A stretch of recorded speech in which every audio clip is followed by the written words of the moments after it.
El ser humano es un ser racional e inconsciente, motivado por lo que sabe y movido por lo que desconoce.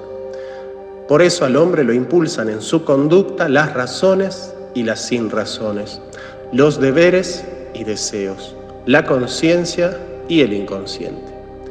La conciencia está plagada de signos icónicos y visuales que tienen una carga semántica manifiesta. Todos saben qué significa un semáforo en verde. El símbolo, en cambio, es una unidad sintética de sentido entre dos polos diádicamente opuestos, lo manifiesto y lo oculto. Lo manifiesto es la imagen y lo oculto es su sentido, ambiguo, paradójico, enigmático. El símbolo es una imagen auditiva, un signo cargado de significado a través de una narración simbólica extraordinaria contada por una comunidad, pueblo o nación. Esa narración puede contarse por el relato al oído o por la imagen al sentido. En el símbolo la imagen cobra sentido por palabras que se van fijando consciente e inconscientemente en ella. Desde la perspectiva de Lacan, lo imaginario y lo simbólico son solo manifestaciones intencionales de lo real, de lo verdaderamente terrenal.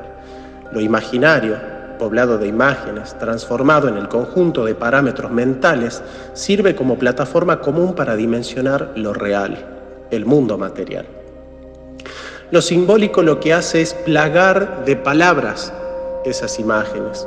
Visto como una cadena de significados, permite la construcción de leyes que por pertenecer solo a determinado grupo humano, se transforman en el marco de acción desde donde se valora cada acto a través de premios o castigos que implica el cumplimiento de normas culturalmente establecidas. Los símbolos transmiten sentido, el sentido transmite identidad y la identidad valores. Por eso el símbolo nunca es neutral con respecto a lo que llamamos bueno o malo en nuestra comunidad. Los sentidos se transforman en el filtro a través del cual se percibe el mundo real. Dice Wittgenstein, los límites del lenguaje son los límites de mi mundo. Nosotros le damos sentido a la vida a través del lenguaje, pero no le damos el sentido al lenguaje. La gramática ya viene dada. A esto le llamamos giro lingüístico. Lengua y lenguaje en Saussure. No hay hechos, sino interpretaciones. No habitamos en las cosas, sino en las palabras que usamos para darles sentido. El lenguaje es la morada del ser. Este es el centro de la filosofía de Nietzsche y del segundo Heidegger. Siguiendo con Lacan, la alienación introduce al otro engañador, la separación al otro engañado, luego castrado.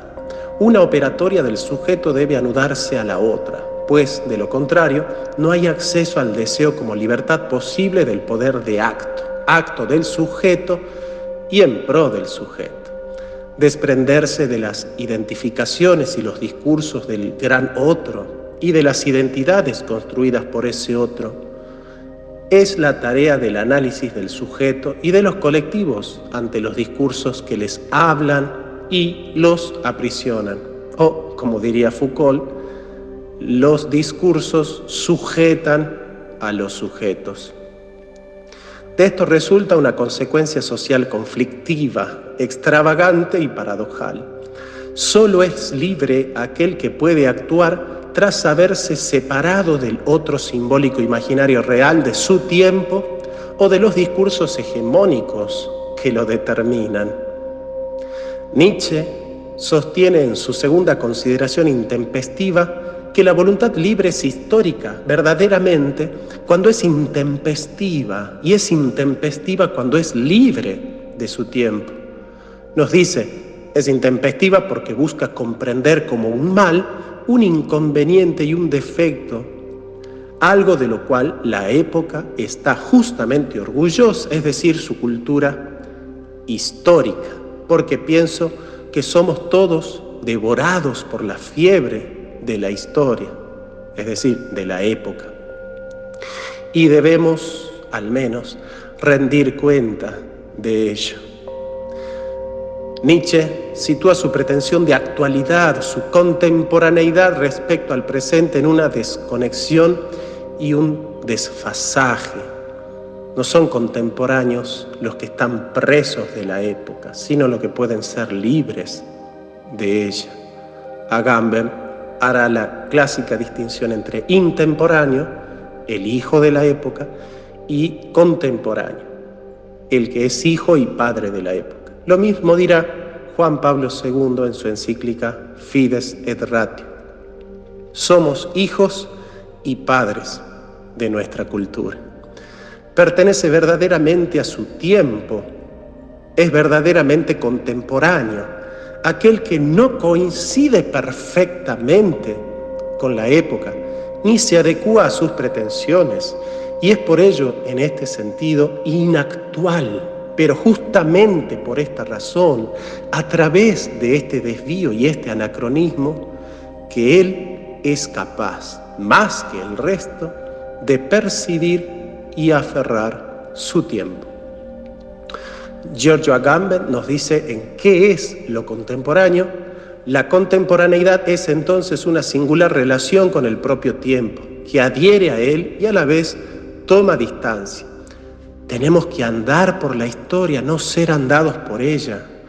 Los discursos para Lacan son síntomas de la época, son representantes de lo simbólico en los vínculos, por ello dicen la verdad a medias, engañan y muestran su costado de creencia, de ideología. Los discursos larvatus prodeo avanzan enmascarados. El símbolo, de acuerdo con Carl Jung, son la expresión de algo que no puede ser caracterizado de mejor manera. El símbolo está vivo mientras permanezca preñado de significado. Todo es real en lo simbólico, porque, como dice Cassirer, somos animales simbólicos. Nuestras representaciones son el mundo de nuestra voluntad, y nuestra voluntad es la representación de nuestro mundo. Cualquier intención mental es ya fruto de un entramado simbólico y podría llevar a que una pulsión negativa sea sembrada en el área mental de otro individuo, impulsándolo a acciones inconscientes. Pongamos un ejemplo. Si yo pienso repetida e intensamente en que X es malo, voy a crear todos los medios necesarios para que ese pensamiento vaya cobrando fuerza y se materialice en hechos concretos. Sembraré esa idea y convenceré a muchos de que es cierta. En este caso X, por ejemplo, es la figura del varón y malo es su significado. Ya tenemos un signo, una imagen, el varón, cargada de significado y de palabras. Es malo, que si oculta su poder de transmisión de valores, se convertirá en un símbolo del inconsciente, subliminal, transmitido por debajo del limen de la conciencia. Y si se incrusta en el alma del ser humano en una época como modo de vivir la vida, se convierte el símbolo en un arquetipo o modelo civilizatorio, el sueño despierto de un pueblo y el mito durmiente del individuo. Básicamente hablamos aquí de una forma de pensamiento, es decir, de una entidad incorpórea formada a partir de la proyección de nuestras ideas, pensamientos, emociones, estados de ánimo, etc. Y que bien puede manifestarse de manera hostil, incluso contra la mente que lo engendró en primer lugar. Este es el oscuro origen de los espíritus demoníacos, según Freud. El saber oriental es un gran desconocido. Hay bastante información sobre grandes conceptos filosóficos que pueden explicar fenómenos sociales que nos afectan inconscientemente. El concepto de entes tulpa se basa en un conocimiento que es incluso más antiguo que la propia filosofía. Según el budismo tibetano y la doctrina brahmana, los tulpa son creaciones de la mente, ideas que tomaron forma física en nuestra realidad y se materializaron en un tiempo para convivir con el hombre. Los monjes vivían toda su vida escuchando los cánticos y el susurro del viento chocando contra las montañas del Tíbet, envolviéndolos en un aura mágica que asimilaban mientras meditaban profundamente. Sus meditaciones eran muy prolongadas y extremas, llegando al punto de no comer ni dormir durante días. Incluso ingerían un fuerte veneno para provocarse un fuerte dolor en el estómago y poder concentrarse aún más en su meditación. Cuando se sentían preparados para alcanzar la iluminación, intentaban crear un ser tulpa como objetivo final. Para ello concentraban el poder de la mente que habían desbloqueado a lo largo de toda su vida en un extraño ritual llamado la danza del shot. Quien realizaba esta danza asumía el riesgo de morir en el intento o de perder la mente cayendo en la más intensa locura.